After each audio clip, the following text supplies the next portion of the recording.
Hello, welcome back to Space Engineers. In today's video, we're looking at another transport ship, but unlike the ones that I've showcased in the past, this one does not have containers built into it. Rather, it has magnetic plates attached on it in certain places, so you can pick up containers, pick up other ships, pick up wreckages, and take it to where it needs to go. So this is called the Ironback Orbital Lifter, which is this lovely thing that I'm currently standing on. So this is a fairly large ship, a lot bigger than it looked on the Steam Workshop page.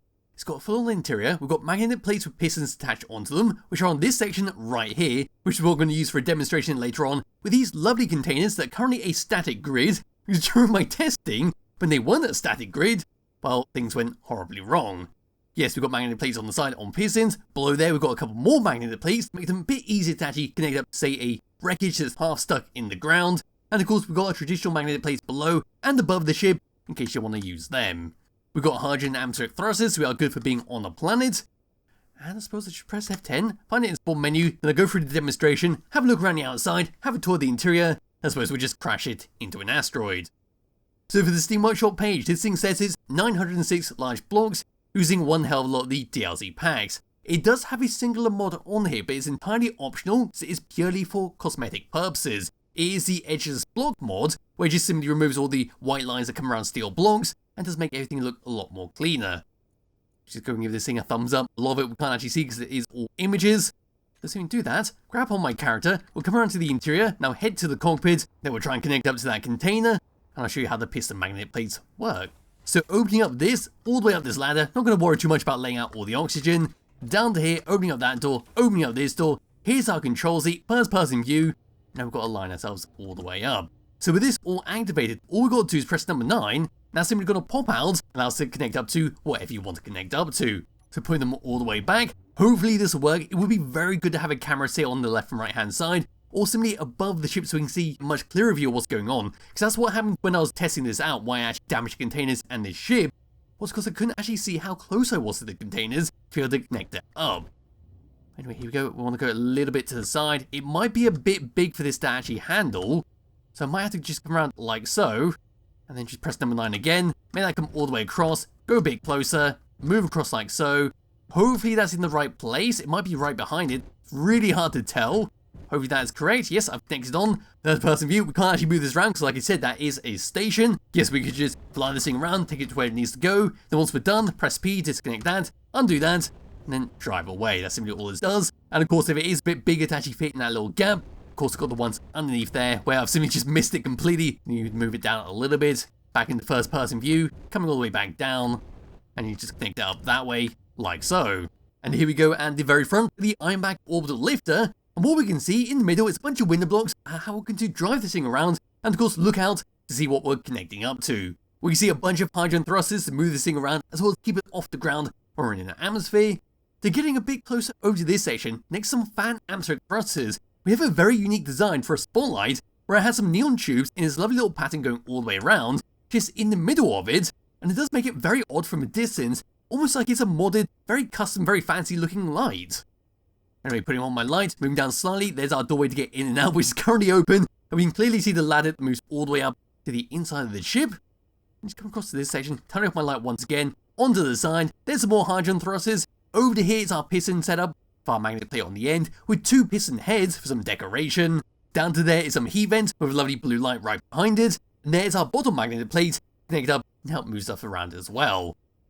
Come across over to this part, here we go, got some lovely corrugated steel blocks with some hazard skin armoured panels on the side. If we come around to this side, might have to go around to the opposite where the sunlight is, here we go. Past these armoured panels, we've got some more piston heads for some decoration, more neon tubes, more heat vents, and right behind these armoured panels we can see some beam blocks, where we could use this as a sneaky hidey hole, say your ship was getting boarded, and you needed a place to cower in fear. Anyway, putting away from this, moving all the way across, here we go, there's some more atmospheric thrusters, there's a lovely end cap for, well, just some decoration, another little hidey hole with an arrow pointing to it, some more fan atmospheric thrusters, more large hydrogen thrusters, more fantastic use for neon tubes. Then around towards the very back of this thing, what's going to push us around is 2 large hydrogen thrusters, and well, that's about it. But they have been covered up very fancily, some armoured panels going all the way around, with some beam blocks in the middle. Of course, moving all the way up, turning off my light once again, more hydrogen thrusters, more fan atmospheric thrusters, a beacon in the middle. and moving all the way across. Some fantastic use, all our different blocks, all our different skins to give it that great look. Anyway, moving all the way down underneath this thing, having turned on my light for this. There we go, so we can see our magnetic plates below the ship. We see even more hydrogen thrusters, even more atmospheric thrusters. There's our 4 large hydrogen thrusters to keep us off the ground. And there's a connector magnetic plate at the back of the ship to dock this thing up. And of course, to unload and load anything in your cargo containers. And especially fill up your hydrogen tanks to make sure this thing can fly for a nice long time and it doesn't accidentally plow down to the ground and destroy anything it's carrying. Does happen to me one too many times in survival mode.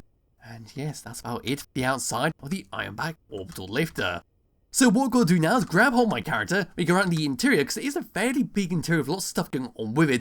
Plenty of places that you can strip out and add in some decorative pieces if you want to, such as seats, planters, and the good old fish block.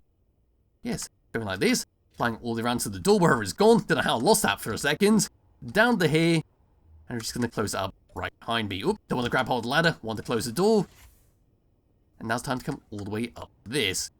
Here we go on the inside with this lovely blue light. I'll just very quickly come around and close up these doors, don't need to see this just yet. But in this room, what we've got around 3 corners is some programmable blocks with nothing going on with them.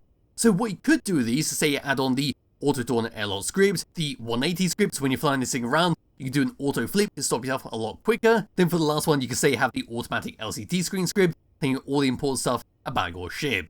Yes, looking up, we can see an O2HU generator, some air vents to make sure you don't suffocate. Over on this side, your armory locker, and we can just see the sides of some warfare batteries to give it a bit of power.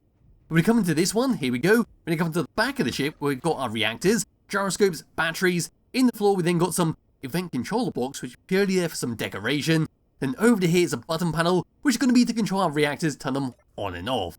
Right behind there is another programmable block, our traditional programmable block. Once again with nothing going on, it does display how much hydrogen we've got and how much power we're using. Looking all the way up, there we go, we've got some more O2HU generators, and that's about it for this room. So opening up this, closing up that, come around towards the very front that we saw just a minute ago.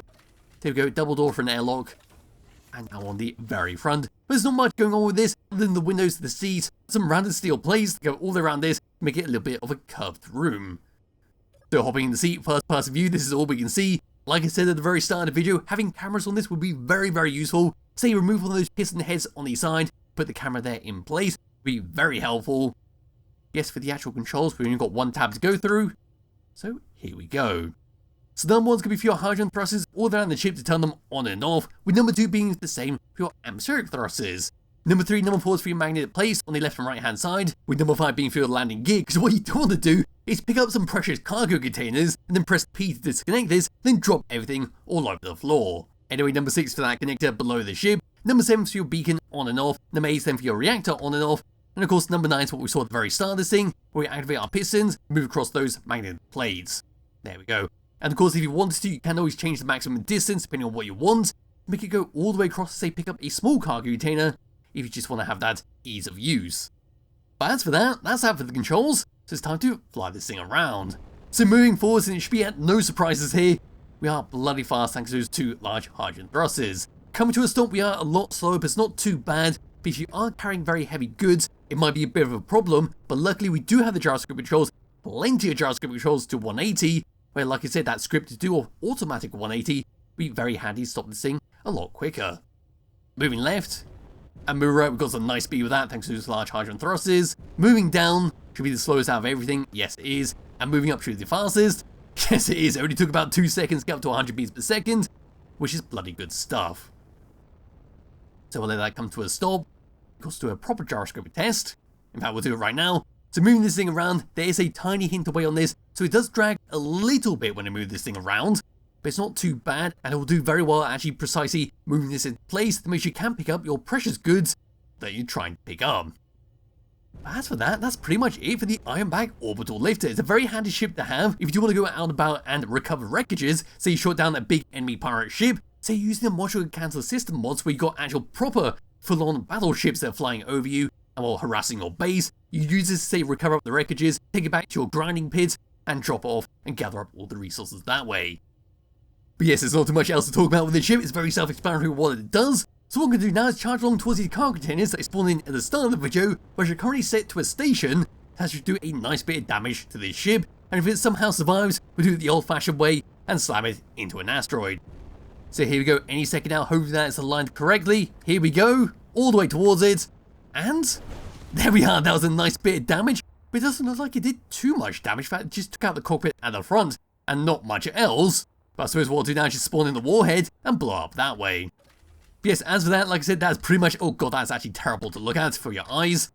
Yes, as I was saying, that's that for this video. Not too much else to talk about. There'll be a link to it in the description below if you do wish to download it and play around with it yourself. I highly recommend you do. I'll be back with another video some point soon. Bye bye.